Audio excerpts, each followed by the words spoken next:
मला वाटतंय की महाराष्ट्रातील प्रत्येक मुलगा ज्याला शिक्षणामधून काही व्हायचं आहे, त्याने गव्हर्नमेंट एक्झाम्स देण्यापेक्षा जास्त फोकस आपला बाहेरील देशाकडे जाण्याकडे ठेवावा.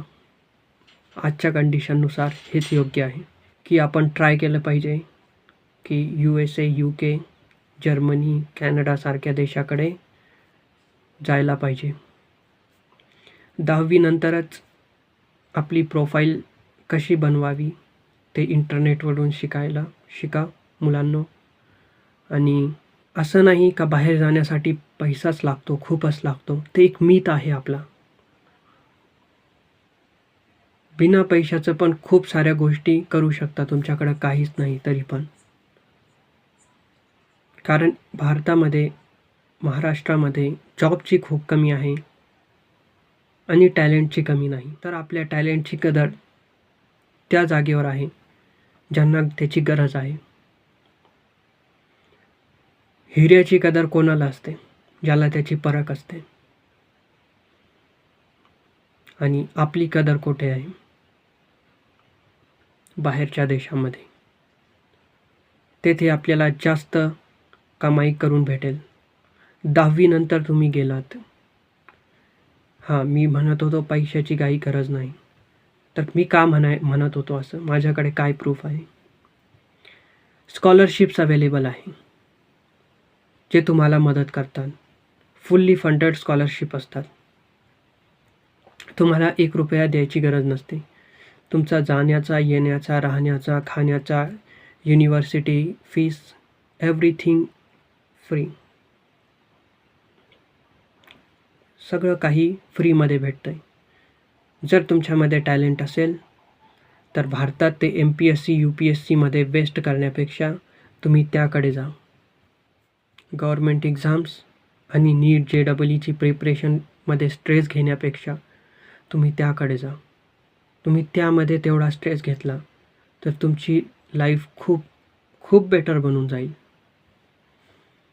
मला या गोष्टीचा खूप रिग्रेट होतो की मला त्यावेळेस या गोष्टींची माहिती का नव्हती. जर मला माहीत असतं तर मी आज तेथे असतो, इथे नसतो. आणि फ्युचरमध्येही माझे प्लॅन्स आहे. कारण मुलांनो, जर तुम्ही बाहेर गेलात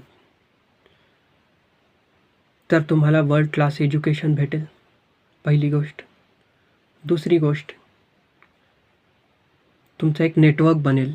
नेटवर्क लाईफमध्ये खूप इम्पॉर्टंट आहे. त्यामुळे तुमचे खूप सारे काम होतात. मोठमोठ्या लोकांचे मुलं भारतामध्ये का शिकत नाही? त्यांना काहीतरी माहीत असेल ना? का ते ऑक्सफोर्ड, हार्वर्ड, येल सारखे युनिव्हर्सिटी चूज करतात अमेरिकामधले?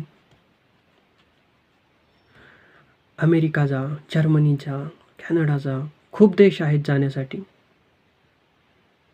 आणि खूप सारी इन्कम आहे तिथं. आज आपण जर्मनीचं बघितलं तर आपले ₹103 दिल्यावर आपल्याला €1 भेटेल. तर आपली प्राईस किती खाली गेलेली आहे? युरोची प्राईस किती आहे? €1 म्हणजे, युरो ही जर्मनीची करन्सी आहे. तर €1 म्हणजे ₹103 पेक्षा जास्त आपले रुपये. तर तिथं तुम्ही €1 कमावला तर इथं येऊन त्याचे ₹103 होतील. तिथं वर्ल्ड क्लास एज्युकेशन अवेलेबल. डॉलरची प्राईस किती वरती आहे. परत जर तुम्हाला इंडियामध्ये यायचं असेल, तुम्ही येऊ शकता ना. इथे पण तुम्ही 10वी नंतर 11वी 12वी करणार. ग्रॅज्युएशन 3 किंवा 4 वर्षाचं करणार. म्हणजे मिनिमम तुमचे 10वी नंतर 5 वर्ष तर भारतामध्ये एज्युकेशनमध्येच जाणार. जर ते 5 वर्ष तुम्ही आउट ऑफ इंडियामध्ये गेलात तर तुम्ही इंडियामधले तुमचे जे कलिग्स आहे, जे मित्र आहे, त्यांच्यापेक्षा खूप पुढं जासाल. कारण इंडियामध्ये सक्सेस कसा भेटतो?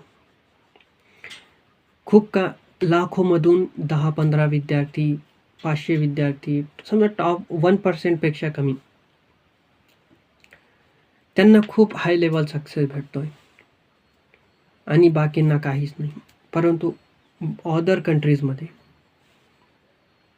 सक्सेस रेट खूप हाय आहे. ते 1-2% नाही, तर मॅक्सिमम लोकांना सक्सेस भेटतं आहे. तर स्किल्स थोडेफार बनवले ठीकठाक तर सक्सेस भेटतं आहे, कमाई भेटती, जॉब भेटतात.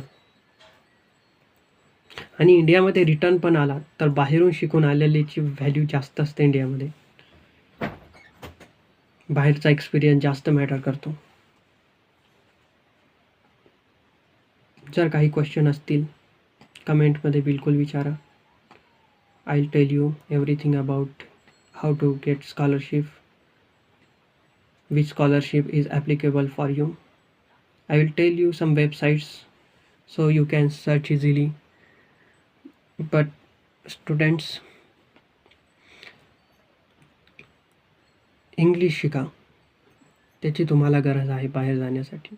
एक ठीकठाक लेवल पण अचीव झाली काही प्रॉब्लेम नाही, तिथं गेल्यावर तुम्ही पूर्ण शिकाल, काही प्रॉब्लेम नाही. परंतु गेल्या गेल्या तुम्हाला थोडा बोलता आलं पाहिजे, तेवढी तरी B2 लेवलपर्यंत आपल्याला यायला हवी. सो ठीक आहे, बघत जा हा चॅनल. तुमचं माइंड खूप डेव्हलप होईल, तुम्हाला अपॉर्च्युनिटीज भेटेल इथं, तेही आपल्या भाषेमध्ये. आपला माणूस आपल्यासाठी. जय हिंद.